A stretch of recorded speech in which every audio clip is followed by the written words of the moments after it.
All right. Hello, I am Mike Day, Dealer Service Representative here at AGWS, and welcome to our April AGWSU F&I Insights webinar.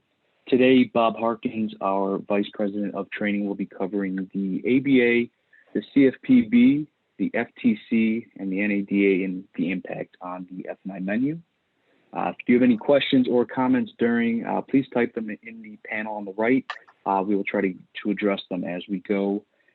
For follow-up questions, you can email those to bobharkins@agws.com. So with that, I will turn this over to Bob.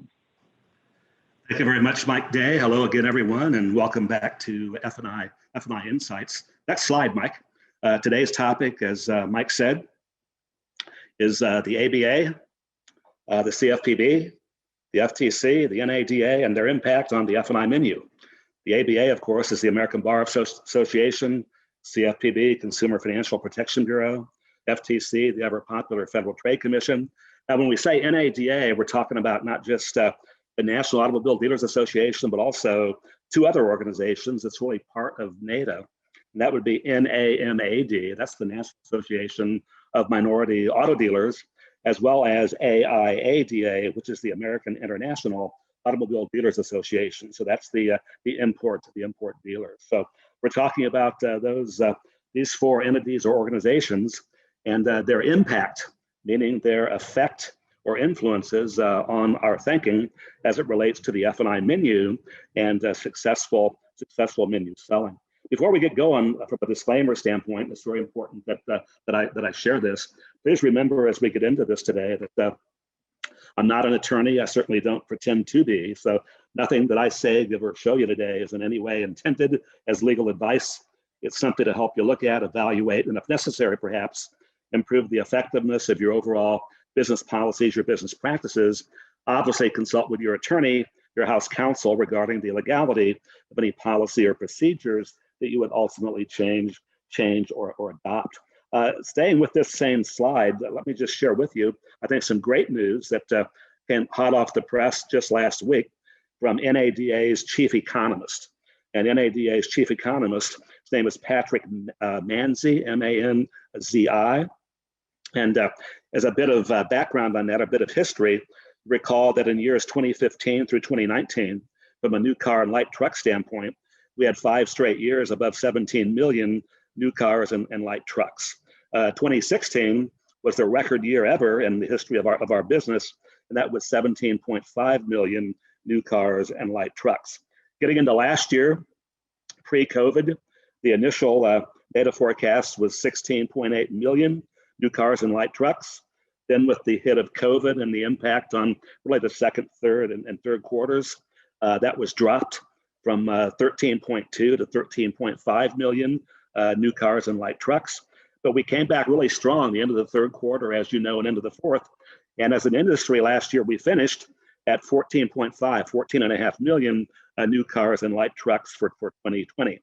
Initially, the NADA forecast for this year, for 2021, from Patrick was 15.5 million new cars and light trucks.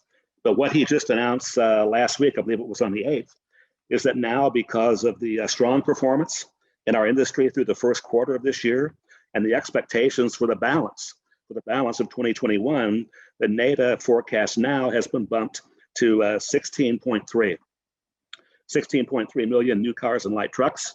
Not real good at math. That's a 1.8 million increase, and would be 12.4% over last year. So what a great time again to be a part of the retail automobile industry. Next slide, Mike, if you would.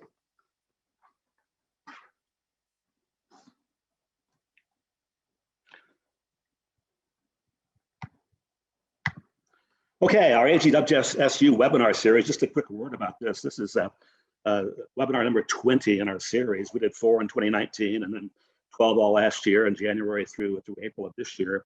Would encourage you and let you know that, again, these are available to you on request.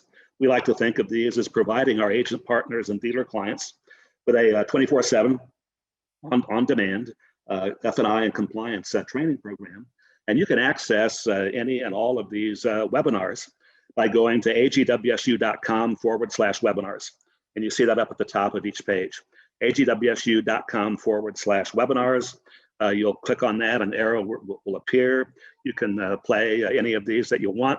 Obviously, the slides are there. Now, some webinars are just verbal, like me talking now. Other webinars would be verbal and visual with myself and Dave Robertson from AFIP. And again, that will vary by month and by webinar. But the slides are available to you. Just give me a call. We'll chat about it. Have them sent to you, the PowerPoint slides, and we could talk about conducting training together, or you're welcome to use the slides yourself with your agency and with your dealership partners. So again, an on-demand 24/7, 365 F&I and compliance training program for you and your dealer clients. Next slide, Mike. We want to get into the 2020 auto sales and finance resolution relating to the ABA, American Bar Association, House of Delegates resolution on fair auto sales and financing. We did some initial covering of this last year in our November webinar.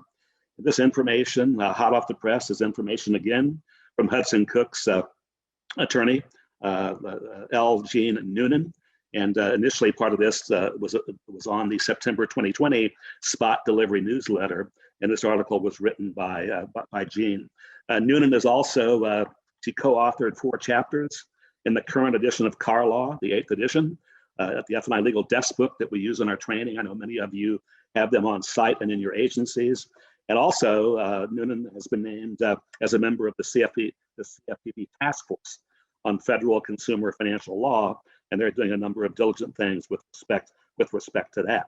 But nonetheless, what happened at the end of last year and into the first of this year is the resolution and a great conclusion relating to the House of Delegates. And she talks about the fact that for 3 years in a row, the ABA House of Delegates was considering a resolution based upon 3 things. And think about the negative part of these 3 things. Number 1, urged Congress in the states to require collection of the applicant's race and sex for monitoring purposes. Think about the immense time and loads of costs added on a dealership to do that and to acquire that information. Not to mention the discussion that you would have with customers in trying to get that information. A collection of the applicant's race and sex for monitoring purposes. Again, it's how regulators and attorneys think many times. Number 2, they wanted to dictate dealer compensation from finance sources, meaning our finance reserve. And their definition of dictating compensation is either it's none or maybe a flat fee at best. And then number 3, if you can believe this, the delegates initially wanted to require the disclosure of the cost of every voluntary protection product. That doesn't sound bad because obviously we do that regularly. But notice the second part of this. Require the disclosure of the cost of every voluntary protection product the dealership offers when, and here's the kicker, before a customer negotiates a vehicle purchase, before the customer negotiates a vehicle purchase. So you say to yourself, well, how in the world did they expect that we should accomplish this? And their answer that they were recommending is that should be done with a separate window sticker to accomplish that. So think about that and how they think. So Gene Noonan says, when you think about it, the problem with all 3 parts, what they wanted to do with respect to fair auto sales and financing, the problem with that is, number 1, the extra costs involved, which could be immense. And number 2, it really does next to nothing to ensure that the transaction is free from illegal discrimination. So again, what are they thinking? Next slide, Mike. The ABA's goals, she talks about, big picture-wise, is really the same goals that we have as the retail automobile industry, the 2 major goals. And what are those goals? Number 1, they care that illegal discrimination does not taint a consumer's auto buying and financing experience. That sounds good. Number 2, they want consumers to understand the features and costs of voluntary protection products the dealership offers, and that these products are in fact voluntary, meaning they're not a requirement or condition of financing. So the goals are great. They're in line with what NADA and other organizations really want to accomplish, but their method of how they wanted to go about it, not exactly the best way to do it. Next slide, please. So here's the great news. The great news. And that Noonan and their team was able to accomplish, and by rewriting the proponents of the initial resolution. Great news, and it passed, if you can believe this, by a vote of 336 to 16. 336 to 16. So what is this great resolution based upon these three parts? Number one, it's based on the NADA Fair Credit Compliance Policy and Program. It's based on the NADA Fair Credit Compliance Policy and Program. That's the program where a dealer sets a standard dealer participation rate above the buy rate and charges that rate on each and every deal. So if the buy rate's 5 and my SDPR is 2, the customer rate would be 7. I would never go above the 7, but there's 7 allowable reasons already approved by the Department of Justice to drop that rate to maintain and get the business. So it's based, number one, on the NADA Fair Credit Compliance Policy and Program. Number two, the ABA now urges Congress, states, and tribal governments, very important, to pass new laws consistent with this resolution.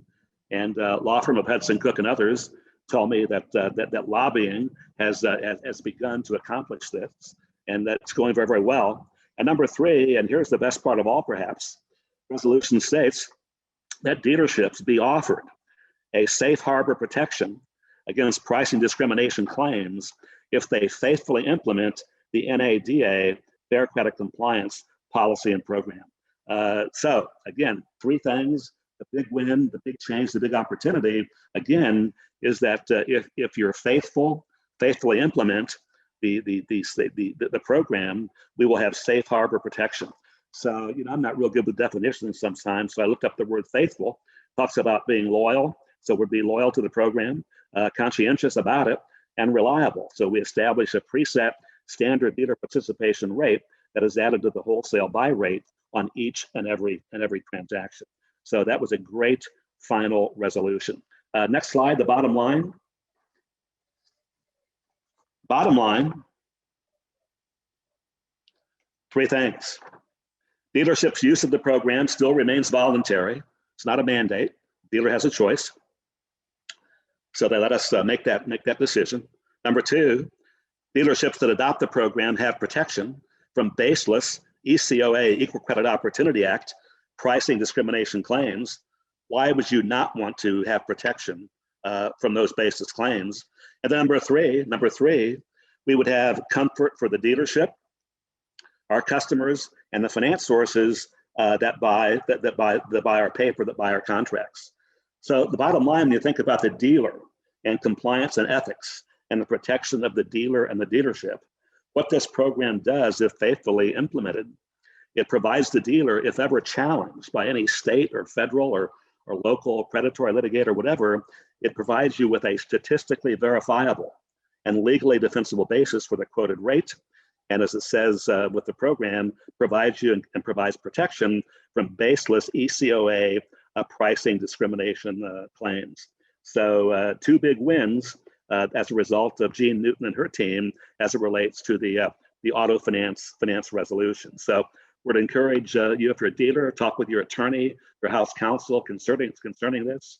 If you're an agent, and obviously have the ability to share this information with your dealer, I think it's very important that we do, because quite frankly, if you don't, I'll guarantee you that a competitor or two will be in the same store sharing this information. So again, let's add this to our arsenal to share with our dealers as it relates to compliance and ethics and that protection of the dealer and the dealership. Next slide. Now getting into politics and change for auto sales and finance. Politics and change for auto sales and finance.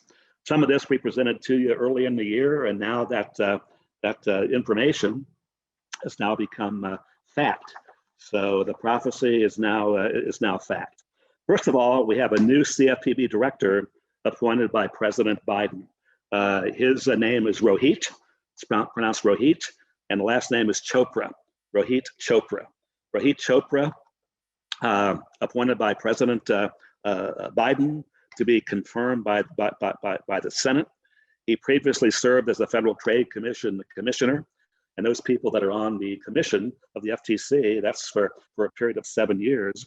But prior to that, he was also, during the Obama-Biden administration, he was assistant director of the CFPB under Director Richard Cordray, who, as I always like to say, came from my home state of Ohio, was previously Ohio's Attorney General. So nonetheless, Rohit Chopra is now the director of the Federal Trade Commission.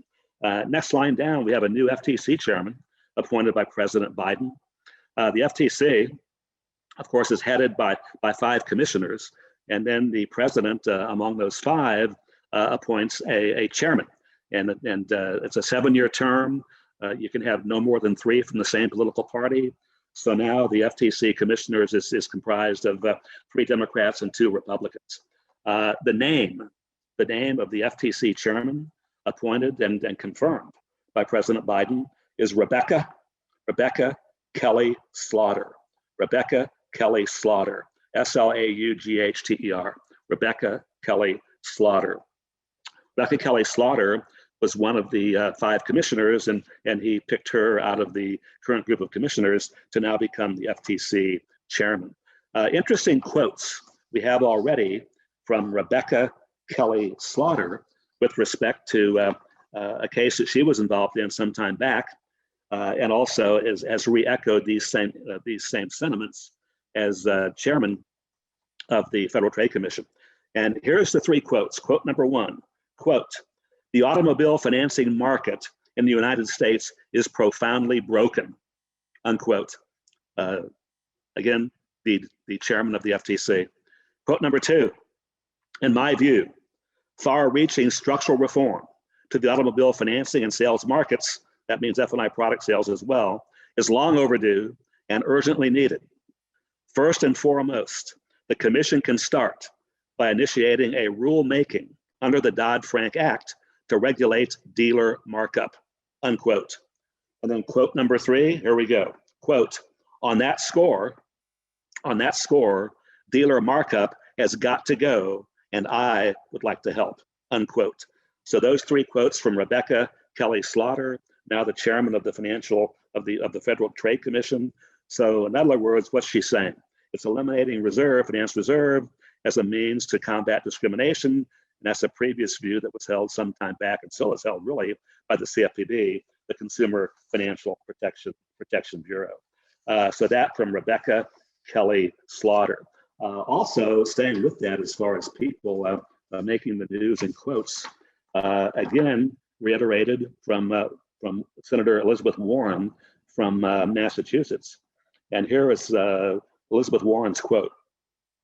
"The CFPB has done great work as best it can, but it makes no sense to me that there should be any exception here for consumers who are being tricked out of billions of dollars every year on car loans."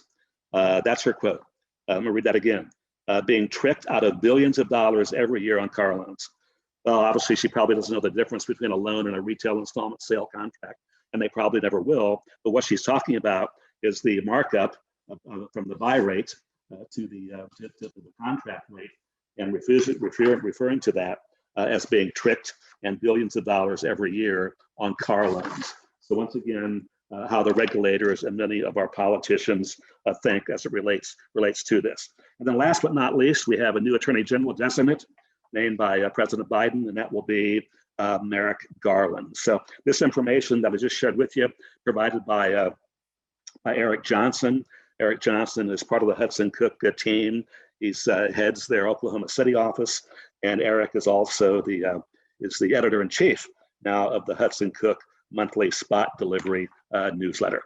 Next slide, Mike. Okay, here from Eric Johnson as well, regulation by enforcement. CFPB, FTC, and DOJ, regulation by enforcement.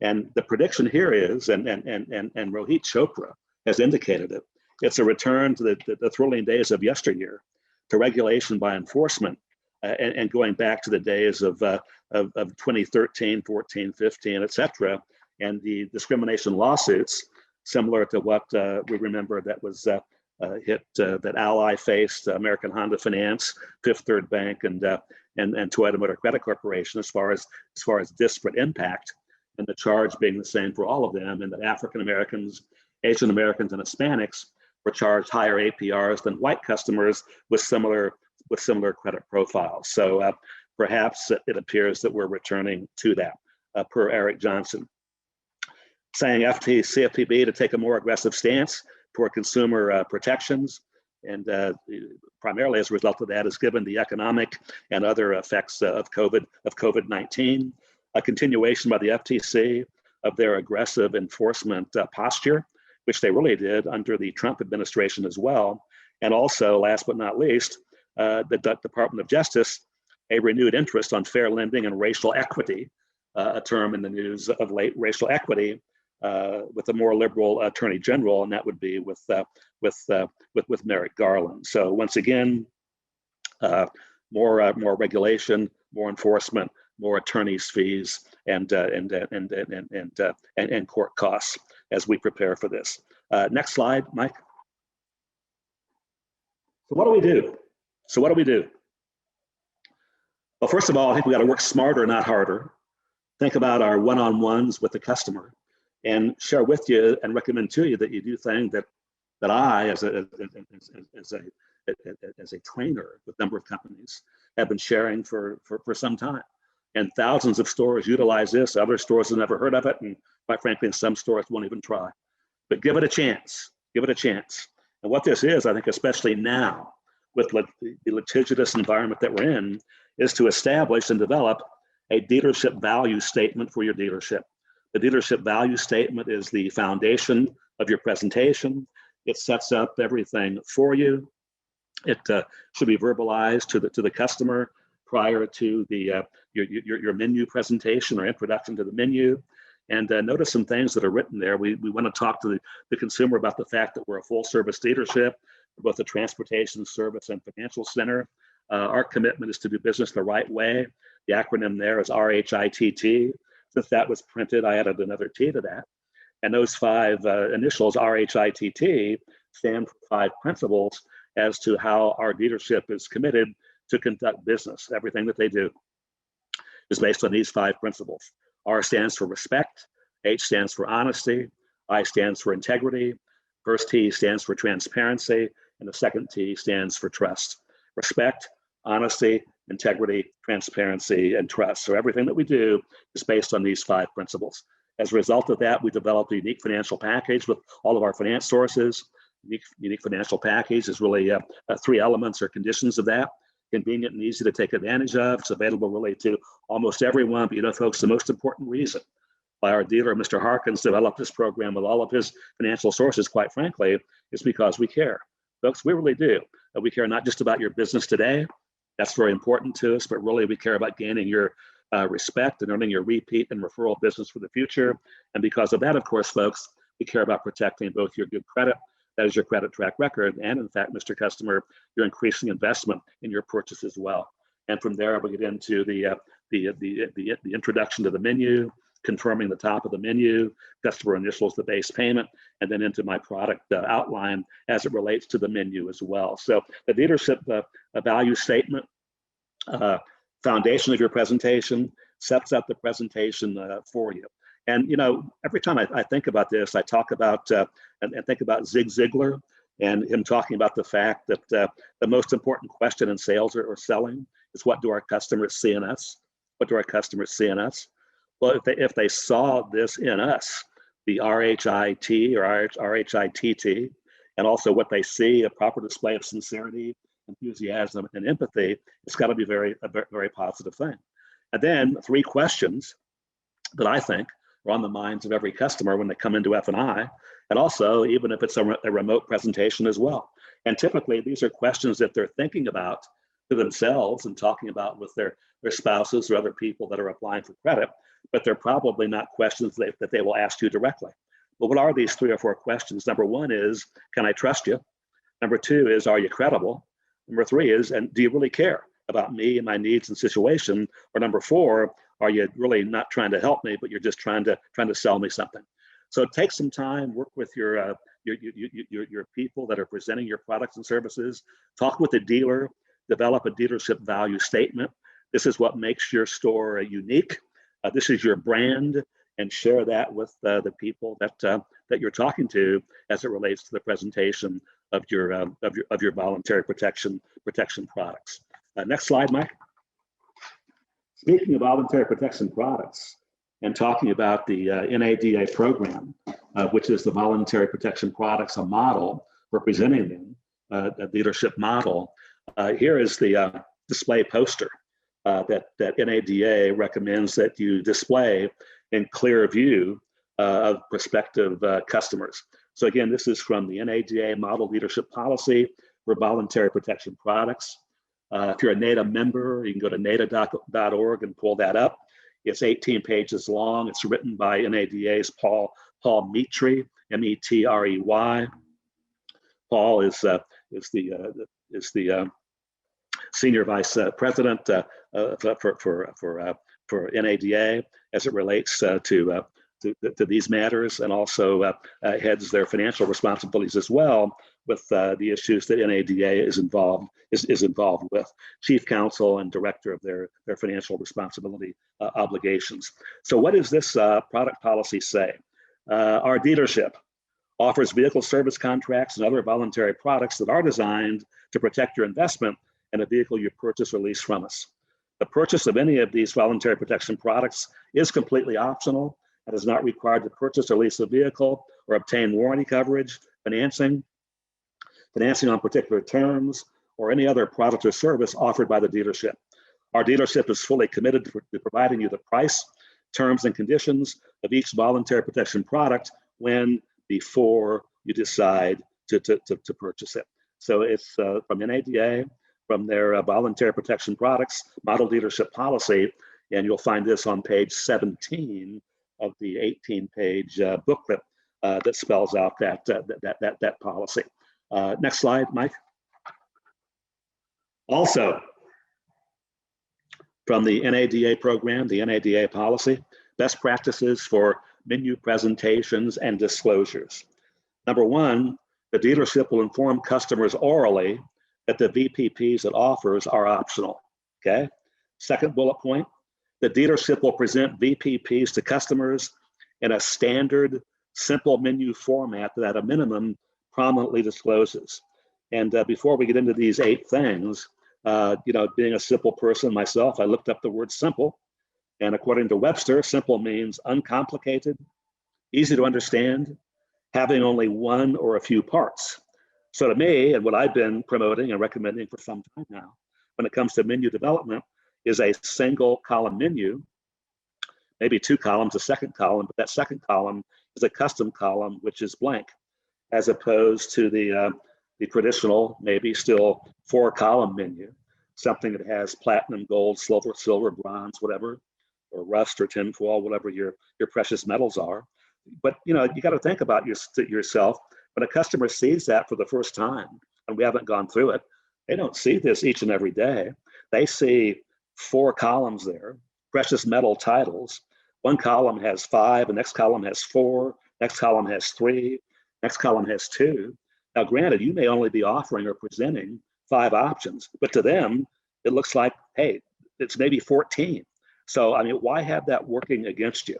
So to uncomplicate things and follow the NADA recommendation, a simple menu format that at a minimum properly discloses. And what are these 8 things from NADA as part of their best practices? Number 1, that the purchase of any listed VPP is optional. Number 2, that any listed VPP may be purchased separately. Number 3, of the 8 guidelines, that the purchase of any listed VPP is not required to purchase or lease a vehicle or to obtain warranty coverage, qualify for financing, or receive financing on particular terms. Next slide, Mike. 4, 5, 6, 7, and 8. Number 4, that the listed VPPs or the protections they provide may be available from other sources. I would guess that that's probably not listed on very many of your menus. Along with number 5, that the dealer may retain a portion of the sale price of the listed VPPs. Probably not listed on too many menus. You notice that sounds like the statement that's on our retail installment sale contract as it relates to the dealer retaining a portion of the finance charge. So you think about that, and whether you add them or not, that's the NADA recommendation. You talk about safe harbor protection as it relates to both of these programs. But also, I think if you talk about being transparent and you're committed to transparency, then maybe we should be doing these things. If we're not committed to transparency, if we're not doing them, then maybe we're not totally transparent. So number 6, the price of a monthly payment for the vehicle without the purchase of a VPP. Number 7, the price of a monthly payment for each VPP if purchased separately. And number 8, the price of a monthly payment for each product bundle if VPPs are purchased as a bundle. I would tell you that NADA does a great job in recommending and promoting bundles as it relates to this model dealership policy for voluntary protection products. Go back up and look at number 6 again, the price of a monthly payment for the vehicle without the purchase of the VPP. What does that sound like to you? Hopefully you recognize that. That would be the base payment, the vehicle only payment, the principal and interest payment. The base payment, the vehicle only payment, or the principal and interest payment. Mike, next slide, sir. Next slide from NADA. We've talked about this in previous webinars, but I wanted you to see it again. This is the dealer participation certification form, where the dealer sets a standard dealer participation rate. If the final dealer participation rate is the same, there's nothing to fill out down the left-hand side. But if I drop from the standard dealership participation rate to get the business, then I have to complete one of the boxes or more than one of the boxes and fill in the corresponding blanks as to why I dropped the rate. So some of those examples of the 7 allowable reasons: dealer participation limited by finance source, customer stated monthly payment constraint of X amount of dollars per month, a competing offer by another finance source, qualified for a promotional campaign, qualified for a subvened interest rate of percent from where, customer qualified for dealership employee incentive, and purchase a vehicle that satisfies our inventory reduction criteria program. So it's signed on the left-hand side by whoever talked with the customer. Then within 2 days, it's certified that this was done correctly and properly. Most finance sources will want a copy of this as part of their deal jacket. Customer does not see this, they don't sign it, but it goes into your deal jacket as well. But once again, the 7 allowable reasons have already been approved by the Department of Justice, dating back to year 2007, as a reason to drop the rate from your standard dealer participation rate to attain and have the business for the customer. So documentation beats conversation. Keep a file of that and keep it in that dealer folder. Next slide, Mike. Is the voluntary protection product certification form. This program, again, the NADA recommendation is that we set a standard retail price for every product that we sell, or every product bundle as the case may be. We indicate the selling price if it's less, and if it is less, we check the appropriate boxes as to why we affected the discount. NADA brought this to us, to our industry in 2019. And so they announced a program to limit the profits from the sale of F&I products. It was in the newsletter, and the 5-member task force with respect to the CFPB, obviously talking about this as well with the Federal Trade Commission. So voluntary protection product certification form. The allowable discounts are not approved directly by the Department of Justice, as the previous form was, but the recommendations from NADA Legal, Paul Mitri, and made a recommendation for our cancellation or certification form. Copying the deal jacket, perhaps a copy to the finance source. Again, the customer does not sign this certificate. Michael, next slide, sir. All right, successful menu selling begins with menu telling. Successful menu selling begins with menu telling. What's it all about?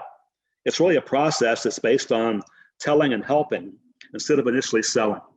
What I mean by that is the fundamental premise is that F&I really is about helping customers to make an informed decision about the optional voluntary protection products that are available to them in connection with their purchase. And here's the key: without any effort to try to sell them anything the first time through the menu, without any effort to try to sell them anything the first time through the menu. The key from an F&I technique standpoint are the words is, does, and means. We tell the customer individually what the product is. We tell the customer what the product does, a short description. And more importantly, we make it personal. We tell them what that means to their need, their situation, their family, et cetera. The other two parts of this F&I technique, and really makes it really pretty easy, and store after store is buy into this, and it's a significant change from how we taught product sales and how I taught it for 100 years ago. That is, the 5 key steps are is, does, means, tell them how much it costs, then ask a closing question. It's amazing the response that you will get. Is, does, means, cost, and ask a closing question. So what are we saying here?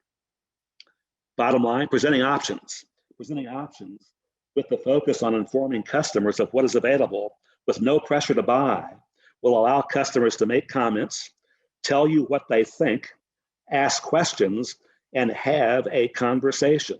It's amazing how that can work. So again, what we're promoting ultimately is conversational selling. Conversational selling is really an informal exchange of ideas and talk with the customer about what they want and need and what they want to talk about. And I think that really ties into several times in our previous webinars. I always like to bring the latest and greatest from JD Power and surveys and that kind of things. Well, early last year and pre-COVID, whatever, a couple of things that JD Power did was talk about the time involved pre-COVID when a customer's in the store that it takes to buy a new car or financial products, including F&I, in addition to the automobile or light truck. And the number that NADA came with was 187 minutes. 187 minutes in the dealership to do that. Not real good at math, but that's just north of 3 hours to do that process. Purchase the vehicle and get through F&I. The critical number in that survey said that there were 32 minutes of downtime. 32 minutes of downtime where customers sitting somewhere, reading something, looking at something, or maybe nothing, eating some food, whatever, but 32 minutes of downtime waiting to get into F&I. And then after that, when they get into F&I from a separate survey that NADA did, or JD Power did later, is that the F&I time spent averages 41 minutes. 41 minutes in the F&I office or in the box, as many people would say. So the critical numbers there are 187 minutes for the new car and light truck transaction, including F&I, 32 minutes of downtime in the store. That's the critical thing that we want to address ultimately in each store individually as they wait to get into F&I. And once they get there, the average is 41 minutes. And we know from a JD Power standpoint that when the time spent in F&I gets above 20 minutes, that our CSI scores drop considerably when the time spent in F&I is more than 20 minutes. So when you have that downtime, whether it's 32 minutes or 20 minutes or 15 minutes, whatever, the best recommendation I have for you, because I see it work, a lot of stores are doing it, a lot of stores will not accept the pain and change to learn and try something new, but provide the customer with generic product videos. Provide the customer with generic product videos that they can play, look at themselves. You want them short, and just providing them with the information and how it relates to them, their need and situation, to ask a bit more when they get in to see you in the finance and insurance office. So that downtime, a great time for them to be provided with the ability, tablet, whatever, to play your generic product videos. Next slide, Mike. Conversely, again, same heading, successful menu selling begins with menu telling.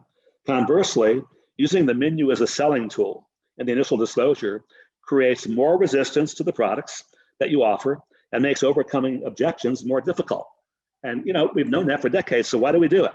The problem is this: what do customers think or assume when they see our menu with multiple columns? What do they think or assume when they see our menu with multiple columns? I would share with you, and certainly not everybody, not every customer, but for many people, those 5 products may become 14. 5 and 4 is 9, and 3 is 12, and 2 is 14. Of course, really only 5, but their first impression is a lasting impression. And here we go again, they're going to try to sell me everything on this page. There is a solution, and that's the next bullet point. The solution is a commitment, dealer commitment management support to a single or 2-column menu, and a process that's based on telling and helping instead of initially selling, and watch the customer relax. Watch the customer relax. And ladies and gentlemen, and you know this, when that happens, the time issue typically goes away. So the key is the F&I technique. We tell them what it is, we tell them what it does, we tell them what that means. Ultimately, we tell them the cost, and then we ask a closing question. So what we do when we tell them after the is, the does and means, is developing impact benefit statements, IBS's impact benefit statements for all of our voluntary protection products. Next slide, Mike. So the menu introduction, this is fun doing in stores and helping stores develop an introduction to whatever menu that they're using. And we talk about it, the menu introduction, 5 key ideas to get it done. Number 1 is a commitment to introduce the menu properly.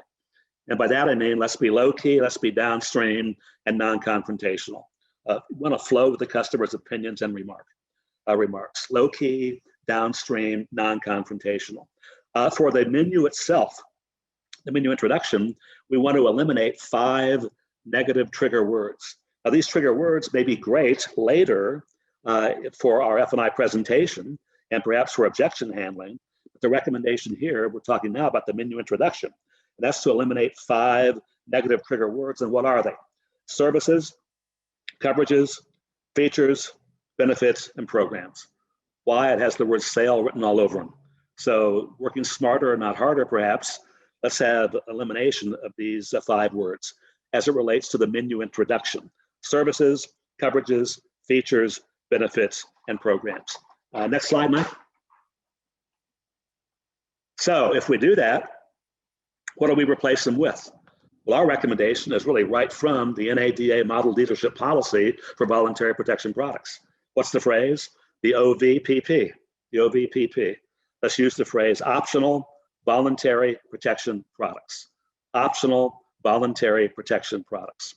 As a large dealer group with me shared some years ago when they really launched into this program, before any of the data programs, but committing to a single column menu, whatever, is to SS and SO. SS and SO. And when they said SS and SO, that means commit yourself to stop selling and start offering. What you're offering would be options the first time through the menu. Stop selling and start offering options. And then the key to that is our custom column. We want to offer the opportunity to customize. So the customer selects and chooses based upon their driving habits and ownership experience. Commit to the 3 C's. And what are the 3 C's? Compliance, completeness, and consistency. Consistency, completeness, and compliance. Michael, next slide. So we've alluded to the menu introduction. We recommend 20 words. We know it works.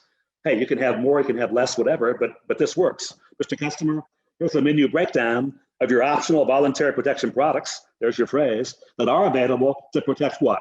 Your credit and your investment. And by the way, protection of the credit and the investment are part of what's written by NADA's Paul Mitri in the Model Leadership Policy for presenting voluntary protection products. So the menu introduction, 20 words. Folks, here's a menu breakdown of your optional voluntary protection products that are available to protect your credit and your investment. Next slide, Mike. Now, as we get into presenting options, have a lot of fun with this in class because we take the time, and the assignment, homework, or in class, whatever, is to develop impact benefit statements and impact benefit questions for all of the optional VPPs that you're marketing in your store. So what does this mean? Impact benefit statements, IBS. The key, we tell them what it is, we tell them what it does, we tell them what it means. And then after that, impact benefit questions that go with that. The key is to ask power questions and utilize power words. The key is to ask power questions and utilize power words.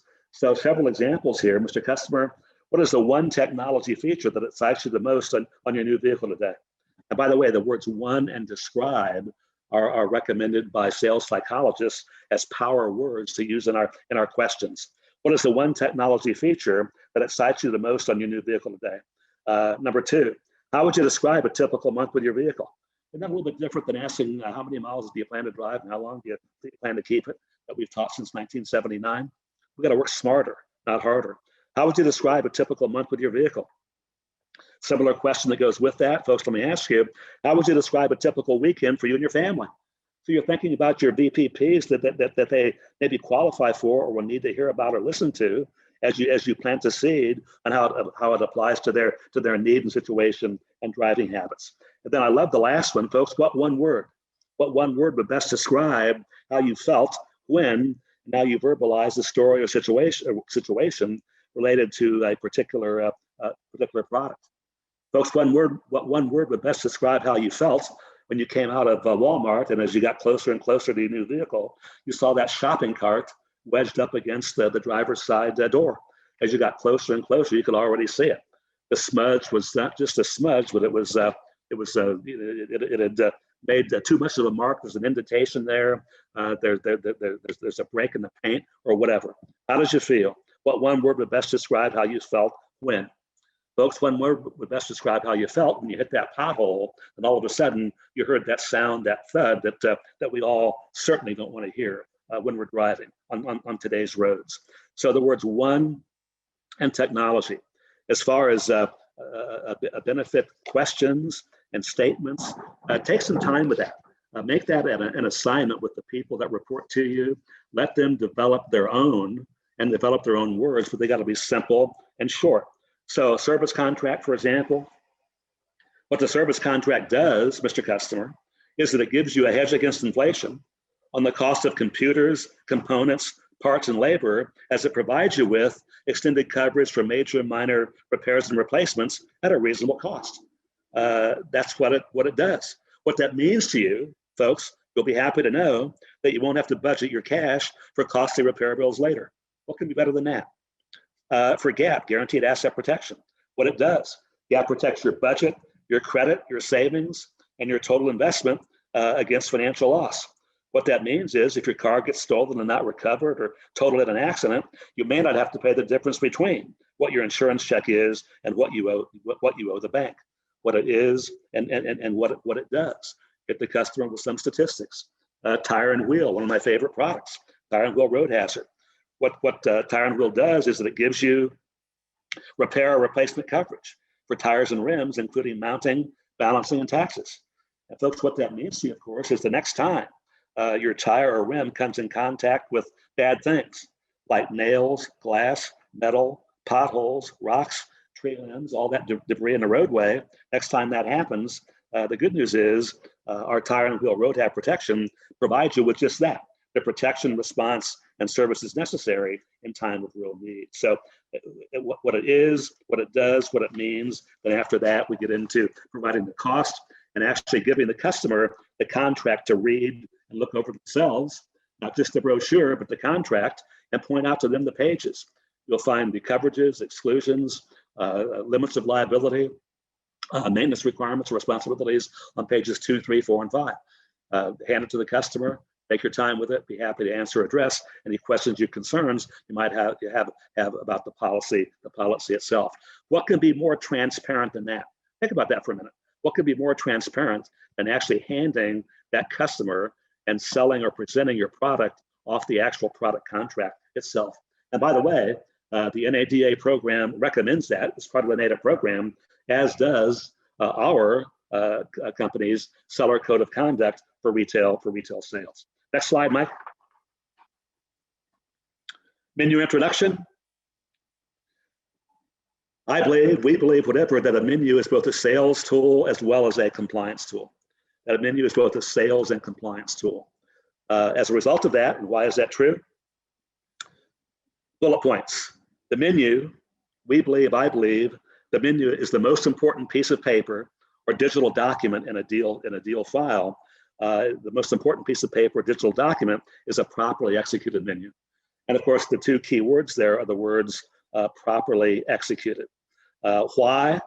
This confirms, if it's properly executed, that the dealership was transparent. Many things are clearly seen and easily understood.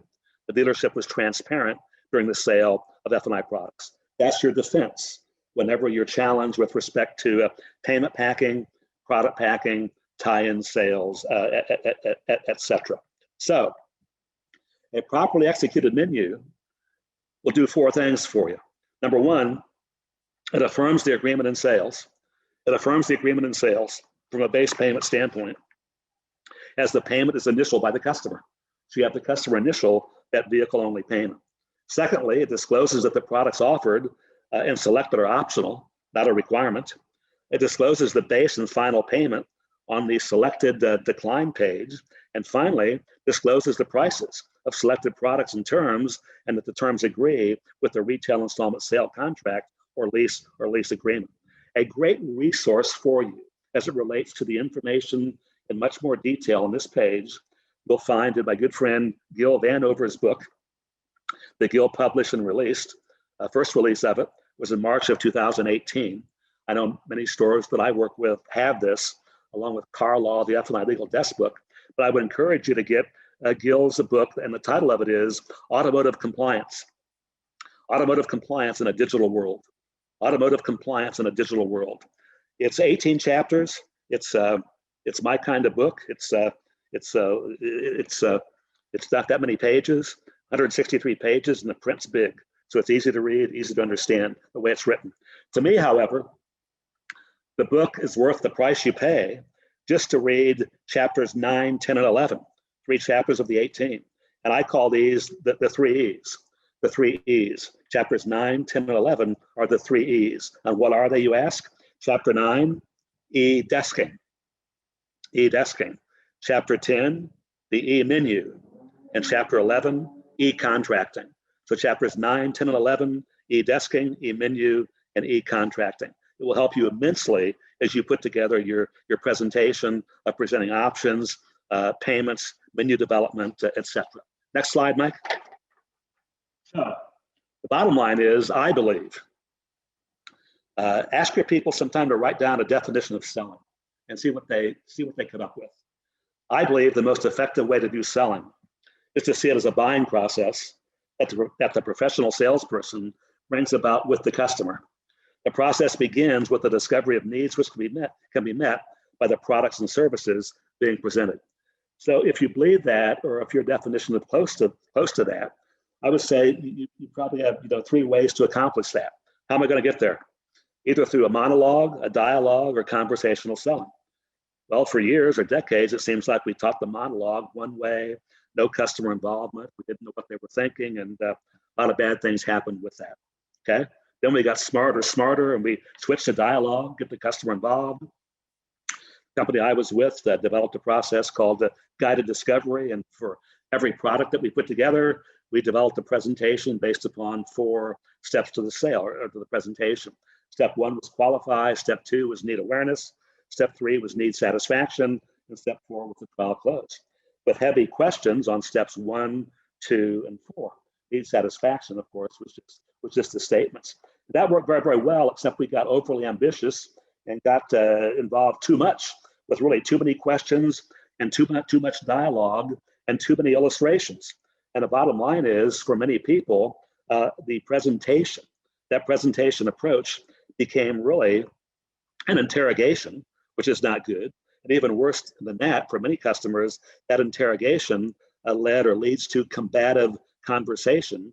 And if you have the combative conversation, then you're done, no matter how good your products and services are. So conversational selling from a sales technique really is an informal exchange of ideas, but it takes a commitment to that, and obviously some training and role playing with your peers to get that done. Finally, Mike, next slide. I'm going to wrap it up again, as we do many times, with a recommendation for you.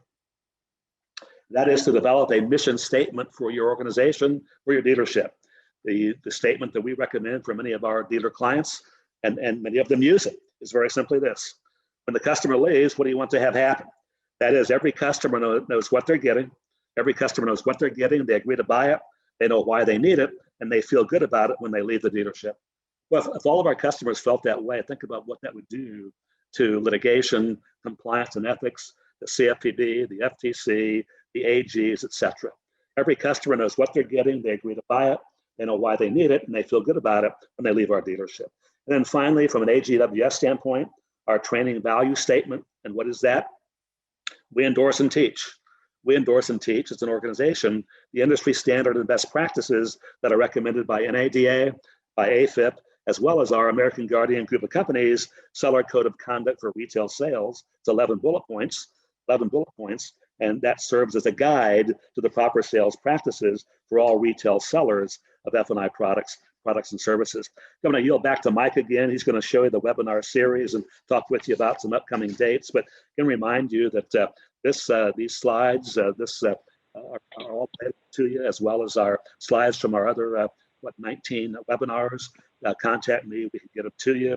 Together we can do some training collectively. You're welcome to the slides yourself, as many of our agents utilize and want to do. But again, everything that we do is to help you maximize deal profit, both fronting, gross, and finance and insurance income, but as always, to do it the right way. And the right way, again, is in a manner that's consistent with good customer relations and sound business practices. Have a great beginning of this, second quarter. And so we look forward to a very successful 2021. Today, Michael, sir? Yep. So as Bob said, here are some of the past ones we've done that you could find online that he already touched on. And here are a couple dates that we have coming up. So make sure to register and attend those. And then make sure to like and follow us on Facebook. And thank you again, Bob. Great as always. And thank you everyone who showed up. Have a great day, everyone. Thank you all. See you next time.